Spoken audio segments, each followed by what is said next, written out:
Samajwadi party के अंदर अंतर्कलह और समाजवादी पार्टी के नेताओं का टूट करके भारतीय जनता पार्टी में जाना थम नहीं रहा। आज भी वैसा है कि हुआ कि लखनऊ में समाजवादी पार्टी के करीब 1 दर्जन से ज्यादा लोकल की लीडरशिप करने वाले नेता और बसपा के भी करीब 1 दर्जन से ज्यादा लोकल की लीडरशिप करने वाले नेता, या हम यूं कहें करीब 2 दर्जन से ज्यादा वो नेता जो इंडिया गठबंधन में अभी तक पीडीए के साथ थे, आज वो सारे लोग भारतीय जनता पार्टी के प्रदेश कार्यालय में भूपेंद्र चौधरी और ब्रजेश पाठक की मौजूदगी में उन्होंने भारतीय जनता पार्टी की सदस्यता ग्रहण कर ली। बात अगर हम उत्तर प्रदेश के लखीमपुर खीरी से कहें तो वहीं पर वेल नगर पंचायत से निर्दलीय चुनाव जीतकर आने वाली प्रतिभा गौतम भी आज अपने तमाम दलबल के साथ पहुंची थी लखनऊ भाजपा प्रदेश कार्यालय, और वहां पर उन्होंने भारतीय जनता पार्टी की सदस्यता ग्रहण कर ली। इस मौके पर जो देश के रक्षा मंत्री राजनाथ सिंह है, उनके बेटे पंकज सिंह ने कहा कि उत्तर प्रदेश की जनता ने इस बार फिर से मन बना लिया है और वो 400 के पार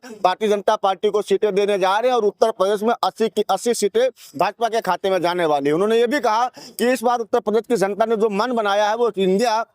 गठबंधन को समाप्त करने का मन बना लिया है और भारतीय जनता पार्टी के मंशा है कि वो 2024 के चुनाव में विपक्ष को नष्टो नाबूद कर दें चाहते, क्योंकि 80 सीटें जीतना ही लक्ष्य नहीं है, बल्कि इस बार समाजवादी पार्टी, कांग्रेस और सपा, ये बसपा, इनको समाप्त भी करने का मन उत्तर प्रदेश की जनता ने बनाया। अगर हम बात करेंगे समाजवादी पार्टी के अंदर की, तो समाजवादी पार्टी के अंदर जो अंतरकलह चल रही है, यही एक बड़ा कारण है कि वहां के नेताओं का टूटकर भारतीय जनता पार्टी में शामिल होना है। क्योंकि पहले समाजवादी पार्टी में विश्लेषण हुआ करता था, हार जीत पर मंथन हुआ करता था कि हम क्यों हारे हैं, उन पर विश्लेषण हुआ करता था। लेकिन पिछले कुछ सालों से समाजवादी पार्टी ने वो विश्लेषण करना बंद कर दिया है और उनके नेताओं की जो गलत बयानबाजी है, तो कहीं ना कहीं ये देखा जाए, और उसी के साथ साथ बेरोजगारी हो या अन्य तमाम सामाजिक मुद्दे रहे हो, उन पर कहीं ना कहीं देखा जाए समाजवादी पार्टी की जो खामोशी रही है विपक्ष के तौर पे, जो भारतीय जनता पार्टी कभी सड़क से लेकर संसद तक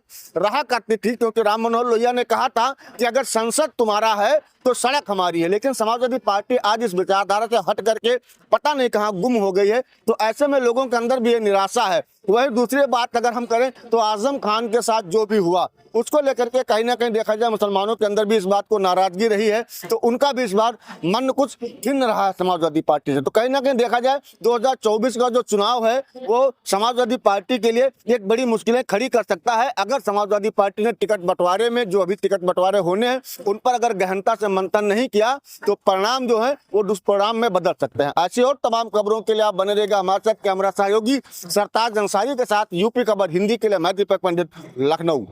आज ही पधारिए सौभाग्य ज्वेल्स, क्योंकि सौभाग्य देता है आपके पुराने सोने की सबसे बेहतरीन वैल्यू।